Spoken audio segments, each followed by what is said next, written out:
সাপ কেন বিড়ালকে ছোবল দিতে পারে না? প্রকৃতির রাজ্যে খাদ্যের মধ্যে ভারসাম্য আছে বলেই টিকে আছে এই প্রাণী জগৎ। প্রতিটা প্রাণীর আছে নিজস্ব প্রতিরক্ষা ব্যবস্থা, যা তারা যুগ যুগ ধরে বয়ে চলেছে। সাপ ও বিড়াল দুই ধরনের প্রাণী, তাদের নিজস্ব প্রতিরক্ষা ব্যবস্থা আছে। পরস্পরের খাদ্য তালিকায় থাকুক আর না থাকুক, মাঝে মাঝে বিড়াল এবং সাপ মুখোমুখি হয়। এ সময় একটা আকর্ষণীয় ব্যাপার দেখা যায়, সেটা হলো ক্ষিপ্রতার প্রদর্শনী। সাপ যখন ছোবল দেয় সেটা করে খুব ক্ষিপ্রতার সঙ্গে, কিন্তু বিড়ালের সঙ্গে এই ক্ষিপ্রতায় জয়ী হতে পারে না।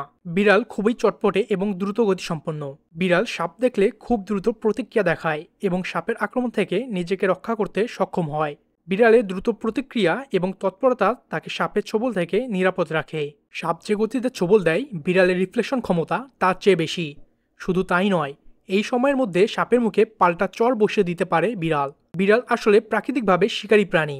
প্রাকৃতিক দক্ষতার অংশ হিসেবেই বিড়াল আগাম সংকেত বুঝতে পারে। সাপের মুভমেন্ট বা শরীরের ভাষা দেখেই বিড়াল আগাম সতর্ক হতে পারে এবং সেই অনুযায়ী নিজেকে সাপের আক্রমণ থেকে বাঁচাতে সক্ষম হয়। ছোবল দেওয়ার জন্য সাপকে ২০ দাঁতের উপর নির্ভর করতে হয়। সাপ তার ২০ দাঁত বের করে আক্রমণ করতে গেলে সামনে থাকা প্রাণীটির নির্দিষ্ট দূরত্বে থাকতে হয়, কিন্তু বিড়াল সহজেই দূরত্ব বজায় রেখে সাপকে ধোঁকা দিতে পারে এবং সাপের আক্রমণ ব্যর্থ করে দেয়। বিড়াল সহজেই সাপের চারপাশে ঘুরে ঘুরে সাপকে পরখ করতে পারে। সে সাপের মাথা বা দেহের গুরুত্বপূর্ণ অংশ লক্ষ্য করে আক্রমণ করে, ফলে সাপ আক্রমণ করার সুযোগ পায় না। এই কৌশলে বিড়াল সাপকে চাপে রাখে। বিড়ালের ধারালো নখ এবং শক্তিশালী দাঁত সাপের জন্য বড় হুমকি। বিড়াল থাবা মেরে সাপকে আঘাত করে, এই আঘাতের জবাব সাপের কাছে নেই।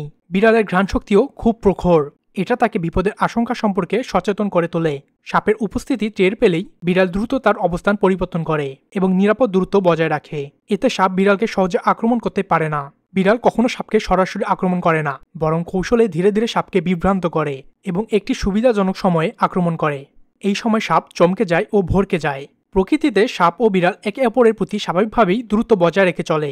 সাপ বিড়ালকে বিপজ্জনক মনে করে, কারণ বিড়ালের কৌশলগত দক্ষতা ও প্রতিরক্ষা ব্যবস্থা তাকে সাপের আক্রমণ থেকে রক্ষা করতে সক্ষম। অন্যদিকে সাপের বিষও বিড়ালের জন্য প্রাণঘাতী হতে পারে, তাই সাধারণত দুই প্রাণী পরস্পরকে এড়িয়ে চলে।